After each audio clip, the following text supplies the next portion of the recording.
இது உங்கள் voice of Mahesh. இன்னைக்கு நான் ஷேர் பண்ண போகிறது என்ன அப்படின்னு நீங்கள் டைட்டிலே பார்த்துருப்பீங்க. Never allow a cat in your life அப்படின்னு போட்டிருக்கேன். இதை பார்த்தோன்னே என்னடா பூனை வளர்க்கக்கூடாது சொல்ல போகிறாரா அப்படின்னா கிடையவே கிடையாது. இன்றைக்கி நான் ஷேர் பண்ண போகிறது ஒரு இன்ட்ரெஸ்டிங்கான மோட்டிவேஷ்னல் ஸ்டோரி. இந்த ஸ்டோரியை கேட்ட பிற்பாடு உங்களுக்கு லைஃப்பில் பல விஷயங்கள் இனிமேட்டு நம்ம இப்படி அப்ரோச் பண்ணலான்னு தோணும், ஏன் இப்படி பண்ணலன்னு தோணும். ஸோ இந்த மோட்டிவேஷன் ஸ்டோரி தான் நான் உங்களுக்கு இன்றைக்கி ஷேர் பண்ண போகிறேன். மறக்காமல் ஃபுல்லாக கேளுங்க. இப்போது ஸ்டோரி உள்ள போயிடலாம். என்ன அப்படின்னா, ஒரு கிராமத்தில் ஒரு துறவி வாழ்ந்துட்டு இருந்தாரு. பல நாட்களாகவே அந்த துறவியை தான் இந்த கிராம மக்கள் எதுவாக இருந்தாலும் கேட்டு செய்வாங்க. அவரை ஒரு வழிபடவும் செஞ்சாங்க. ஆனால் திடீர்னு இந்த துறவிக்கு வயசாக கொஞ்சம் உடல்நிலை சரியில்லாமல் போயிடுது. அவருடைய கடைசி காலங்களில் மரணப்படுக்கையில் அவர் இருக்காரு. அப்படி இருக்கிற டைம்ல அவருக்கான ஒரு நெக்ஸ்ட் சக்சஸர்னு சொல்லுவாங்க இல்லைங்களா, அவருடைய சிஷ்யரை கூப்பிடுறாரு. கூப்பிட்டு, இப்போ மரணப்படுக்கையில் இருக்கேன், நான் இறக்கிறதுக்கு முன்னாடி நான் உனக்கு ஒரு விஷயம் சொல்லணும் அப்படின்னு சொல்றாரு. இவருடைய சீடரும் சரி சொல்லுங்க அப்படின்னு சொல்லி கேட்கறதுக்காக நிற்கும் போது அவர் சொல்ற வார்த்தை என்ன அப்படின்னா, never let a cat in your life அப்படின்னு சொல்றாரு. என்னடா அது never let a cat in லைஃப்னு சொல்றாரு அப்படின்னு யோசிக்கிறதுக்குள்ள அந்த துறவி இறந்து போயிடுறாரு. இறந்தோடனே இவருக்கு மனசுல பயங்கர கவலையாயிடுது.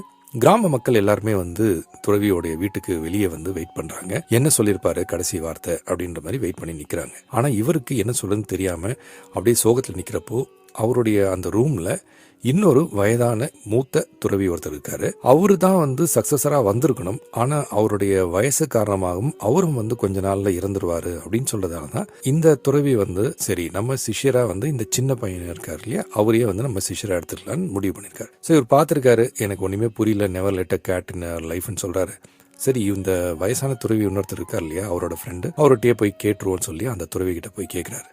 இந்த மாதிரி நம்மளுடைய மூத்த துறவி இப்போ உயிர் இருக்கிறதுக்கு முன்னாடி எனக்கு இந்த வார்த்தையை சொன்னார். இதோட அர்த்தம் என்னன்னு எனக்கு சத்தியமா புரியல.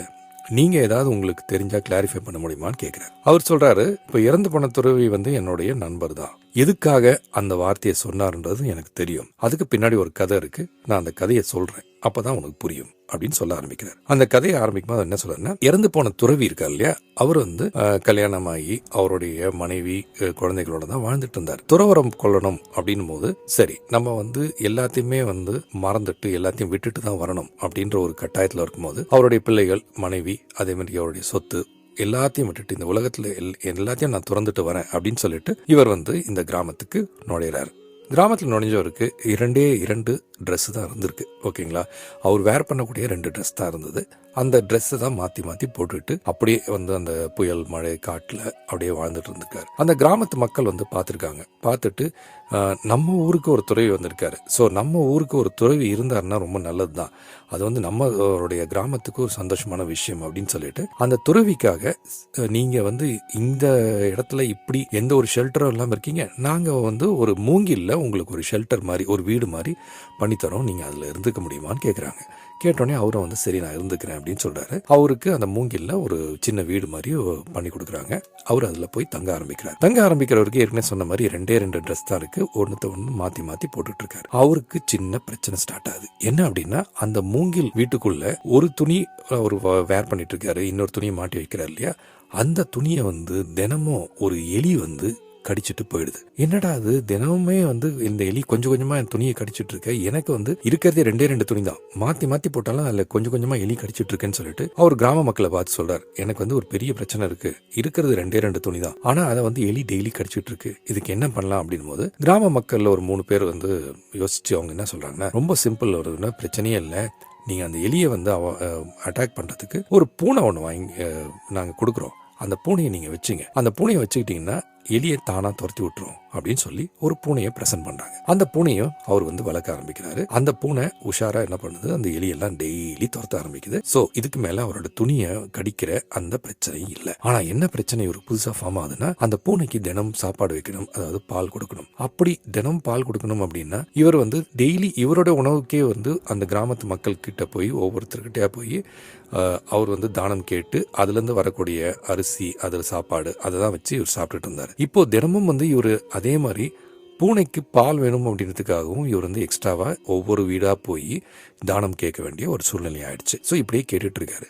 கேட்கும்போது ஒரு நாள் வந்து இந்த வில்லேஜஸ் கிட்ட இவர் சொல்றாரு, இந்த மாதிரி தினமும் வந்து நான் என்னுடைய சாப்பாட்டுக்கு உங்ககிட்ட வந்து நான் கேட்குறேன், இது போக இப்போ பூனைக்கும் நான் வந்து பால் கேட்குற மாதிரி ஆகுது, எனக்கு ஏதாவது ஒரு வழி இருந்தால் சொல்லுங்க அப்படின் போது அவங்க கிராமத்து ஆட்கள்லாம் வந்து ஒன்றா பேசி கூடி அவங்க என்ன சொல்கிறாங்கன்னா, சரி நம்ம தான் வந்து எல்லாருமே ஆளுக்கு பல மாடு வச்சுருக்கோம், ஸோ அதுலேருந்து நம்ம ஒரு மாடை வந்து இவருக்கு ஒரு கிஃப்டா கொடுத்துடலாம். ஸோ தட் அந்த மாடை இவரே வச்சு பால் கறந்து இவருக்கு வேண்டிய பாலும் யூஸ் பண்ணிக்கிட்டு பூனைக்கு வேண்டிய பாலும் கொடுத்தாருன்னா 2 பிரச்சனையும் சால்வ் ஆகிடும் அப்படின்னு சொல்லி அவங்க ஒரு மாடு கொடுக்குறாங்க. அந்த பசுமாட்டை கொடுத்த உடனே அவர் வந்து அதை கூட்டி போயிட்டு தினமும் வந்து அதுக்கு வேண்டிய புல்லெல்லாம் போட்டு தினமும் வந்து பால் கறந்து அந்த பூனைக்கும் பால் கொடுத்து இவரும் வந்து பாலை வச்சு சாப்பிட்டு தினமும் கண்டினியூ பண்றாரு. ஆனா இவருக்கு இன்னொரு பிரச்சனை ஸ்டார்ட் ஆகுது. என்ன அப்படின்னா, அந்த பசுமாட்டுக்கான புல் இருக்கு இல்லையா, அந்த புல், வைக்கோல், அந்த மாதிரி விஷயங்களை வாங்குறதுக்கு இவர்கிட்ட காசு கிடையாது. தினமும் வந்து என்ன பண்றதுன்னு தெரியாம முடிச்சு அதுக்கும் வந்து தினமும் இவர் வந்து ஒரு வீடா போய் கேட்டு அவங்க கொடுக்குற அந்த புல்லோ இல்ல அந்த காசோ அதை வச்சுதான் இந்த பசுமாட்டுக்கு சாப்பாடு கொடுக்குற மாதிரி ஒரு சிச்சுவேஷன் வரும். அப்போ திருப்பியும் வந்து கிராமத்து ஆட்கள் கிட்ட போய் கேட்கிறாரு, இப்போ எனக்கு இன்னொரு பிரச்சனை என்னன்னா, பசுமாட்டுக்கு நான் வந்து புல்ல போடுறதுக்கு காசும் கிடையாது, நான் தினமும் போட என்னால முடியல, எப்படி இதை வந்து மேனேஜ் பண்றது போது அவங்க வில்லேஜ்ல இருக்கிற அந்த 3 ஆட்கள் வந்து பேசுறாங்க. பேசிட்டு அப்போ அவங்களுக்கு ஒரு ஐடியா தோணுது. என்னன்னா, ரீசெண்டா அந்த வில்லேஜ்ல ஒரு யங் லேடி வந்து விடோவா ஆயிட்டாங்க. ஓகே, அவங்களோட ஹஸ்பண்ட் இறந்து போயிட்டாரு, விடோவா ஆயிட்டாங்க. அவங்க அந்த கிராமத்துல இருக்கவங்களுக்கு எல்லாம் சேவை செஞ்சுட்டு இருக்காங்க. அதாவது பாத்திரம் கழுவுறது இல்லைன்னா வந்து வீட்டை சுத்தம் செய்யறது, அந்த மாதிரி விஷயங்களை செஞ்சுட்டு இருக்காங்க. ஸோ அவங்க என்ன நினைச்சாங்கன்னா, நம்ம துறவி கிட்ட பேசி பார்ப்போம், பேசிட்டு அவர்கிட்ட சொன்னா அவர் வந்து ஒத்துப்பாரு அப்படின்னு சொல்லிட்டு அவர்கிட்ட போய் கேட்குறாங்க. இந்த மாதிரி உங்களுக்கு பிரச்சனையை சால்வ் பண்ணதுக்கு ஒரு விஷயம் இருக்கு. என்னன்னா, ஒரு யங் லேடி அவங்க இப்போ விடோ ஆயிட்டாங்க, அவங்கள உங்களோட வீட்டுக்கு வந்து சுத்தம் செய்யறது அந்த மாதிரி வேலையெல்லாம் பண்ண சொல்லலாம். அது மட்டும் இல்லாம அவங்க வந்து கிராமத்துல நிறைய விவசாயம் எல்லாம் பண்ணிருக்காங்க, அவங்கள வச்சு நீங்க இருக்கிற இடத்துக்கு பக்கத்திலேயே நிறைய வந்து நம்ம செடிகள்லாம் போட்டு அவங்கள வந்து புல்லெல்லாம் வந்து வளர்க்க சொல்லலாம். அவங்க அதெல்லாம் நல்லா பண்ணிட்டாங்கன்னா புல்லு வளர்ந்துருச்சுன்னா உங்க மாடும் தினமும் வந்து புல்லு சாப்பிட முடியும். அந்த மாட்டுல வந்து பால் கறக்கிறதும் அவங்களே கறந்து கையில கொடுத்துருவாங்க அப்படின்னு சொன்னோன்னே இவருக்கும் வந்து சரி இது நல்ல யோசனையாப்படுதுன்னு சொல்லி ஓகே சொல்லிட்டார். சொன்னவருக்கு தினமும் இந்த அம்மா வந்து அவங்களுடைய பக்கத்துல இருக்க நிலத்துல, அந்த துறவி இருக்கிற நிலத்து பக்கத்துல போயிட்டு விவசாயம் பண்ண ஆரம்பிச்சு அதுல நிறைய செடிகள்லாம் வளர ஆரம்பிச்சு அதே மாதிரி புல்லெல்லாம் வளர வச்சு மாட்டுக்கு தினமும் வந்து புல்ல கொடுக்கக்கூடிய ஒரு விஷயமா ஆச்சு. ஸோ அந்த கிராமத்துல இது எல்லாமே வந்து எல்லாருமே சந்தோஷமா பார்த்தாங்க. அப்படி இருக்கும்போது இந்த வளர்ந்துட்டு வர அந்த செடிகள் இருக்கு இல்லையா, அந்த காய்கறிகள்லாம், அதை வந்து இன்னும் நிறைய போடலாம் அப்படின்னு அந்த அம்மா சொல்லும் போது சரி நானும் வந்து உதவி செய்யறேன்னு சொல்லி இந்த துறவியும் உதவி செய்ய ஆரம்பிக்கிறாரு. இவங்க 2 பேருமா சேர்ந்து நிறைய இந்த புல் அதெல்லாம் வளர்த்து அது மட்டும் இல்லாம நிறைய காய்கறிகள்லாம் வளர்க்க ஆரம்பிக்கிறாங்க. இப்படி 2 பேரும் சேர்ந்து இந்த வேலைகளை செய்யும் போது இந்த துறவிக்கு அந்த பெண்மணி மேல காதல் ஏற்பட்டுடுது. ஓகேவா?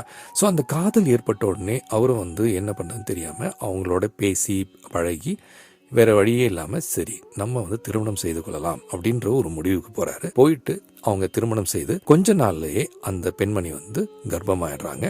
அவங்களுக்கு ஒரு குழந்தை உருவாகுது. அந்த குழந்தை உருவாகணுன்னே இவங்களை வந்து இவர் இன்னும் பாசமா பாத்துக்கிறாரு. கொஞ்ச நாள் கழிச்சு அந்த குழந்தை பிறக்குது. குழந்தை பிறந்தோடனே இவர் வந்து திருப்பியும் ஒரு ஃபேமிலி மேனா அழகா அதை பார்த்து அந்த குழந்தைய ரசிச்சு அதே சமயத்துல அந்த மாட்டுக்கு புல்ல வச்சு இந்த மாதிரி ஒரு ரொட்டீனை ஃபாலோ பண்றாரு. ஸோ இந்த ரொட்டீனை ஃபாலோ பண்ணிட்டே இருக்கும் போது தான் இந்த தாட் அவரோட மைண்ட்ல வருது. என்ன அப்படின்னா, நம்ம ஆல்ரெடி ஒரு குழந்தை, நமக்கான பசங்க இருந்தாங்க, நமக்கு ஒய்ஃப் இருந்தாங்க, நமக்கு வீடு இருந்தது, சொத்து இருந்தது, இது எல்லாமே வேண்டாம், அதெல்லாம் வந்து திறந்துட்டு நம்ம வந்து ஒரு துறவியா போலாம் அப்படின்னு சொல்லி தான் நம்ம இந்த கிராமத்துக்கே வர ஆரம்பிச்சோம்.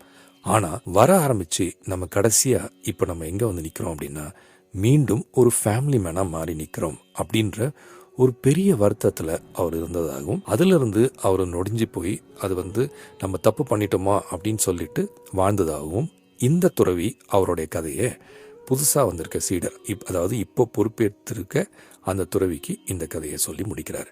ஸோ இந்த சிஷ்யர் வந்து இந்த கதையை கேட்டு முடிச்ச உடனே அப்படியே பாக்குறாரு, என்ன சொல்லனே தெரியல. அப்போ இந்த வயசான துறவி என்ன சொல்றாருன்னா, உனக்கு அவர் சொல்ல வந்த விஷயம் ரொம்ப ரொம்ப simple. Never let a cat in your லைஃப்னு அவர் சொன்னது என்ன அப்படின்னா, நம்மளோட வாழ்க்கையில நிறைய விஷயங்கள் நம்மளை வழி நடத்தி செல்லும், அதே மாதிரி வழி மாற செல்லும். ஓகேவா? நம்ம வாழ்க்கையில கட்டுப்படுத்தக்கூடிய ஒரு விஷயம்ன்றது ஆசை, அதே மாதிரி கெட்ட விஷயங்கள். இதத்தான் அவருடைய வார்த்தையில கேட் அப்படின்னு சொல்லியிருக்காரு. நெவர் லெட் அ கேட் அப்படின்றது உன்னுடைய மைண்ட்ல என்னைக்கும் ஒரு கெட்ட எண்ணத்தை விதைக்கிறதுக்கான வழியை விடாத. ஒன்ஸ் அது உள்ள வந்துருச்சு அப்படின்னா அது மல்டிப்ளை ஆகி அதற்கான ஒரு அடிஷனல் சப்போர்ட்டை தேட ஆரம்பிக்கும். இப்போ எப்படி ஒரு எலி உள்ள அதுக்காக ஒரு கேட் வர ஆரம்பிச்சதோ, கேட்டுக்காக ஒரு கவ் வர ஆரம்பிச்சு அதுல ஒரு விமன் உள்ள வர மாதிரி உங்களுடைய கெட்ட பழக்கம் அது இல்ல, அந்த கெட்ட தாட் உங்களோட மைண்ட்ல வந்துருச்சுன்னா அந்த தாட்டுக்கு சப்போர்ட்டிவா இன்னொரு கெட்ட பழக்கம் உள்ள வர ஆரம்பிக்கும். அந்த கெட்ட பழக்கத்துக்கு சப்போர்ட்டிவா இன்னொரு கெட்ட ஐடியா உள்ள வர ஆரம்பிக்கும். இப்படி வந்துகிட்டே இருந்ததுன்னா நம்ம மனசுல நல்ல எண்ணங்களை விட கெட்ட எண்ணங்கள் தான் ஜாஸ்தியா வரும் அப்படின்றது தான் அந்த மாங்கோட ஸ்டோரியில சொல்லியிருக்காரு. இது நம்ம வாழ்க்கையில கத்துக்க வேண்டிய ஒரு பெரிய விஷயம்னே சொல்லலாம். என்ன அப்படின்னா, நம்மளை சுத்தி இன்னைக்கு பல நல்ல விஷயங்கள் நடந்தாலும் அதிகமான கெட்ட விஷயங்கள் நம்மளை ஈர்க்கிறதுக்கு வாய்ப்புகள் ஜாஸ்தியாவே இருக்கு. சோசியல் மீடியாவாகட்டும், இல்ல நம்ம பார்க்கக்கூடிய அன்றாட விஷயங்கள், பேப்பராகட்டும், இல்ல பேசுறவங்களாகட்டும், நிறைய கெட்ட விஷயங்கள் பேசும்போது அந்த கெட்ட விஷயங்கள் திடீர்னு நம்மளோட மைண்ட்ல ஈஸியா கிராப் ஆயிடும்.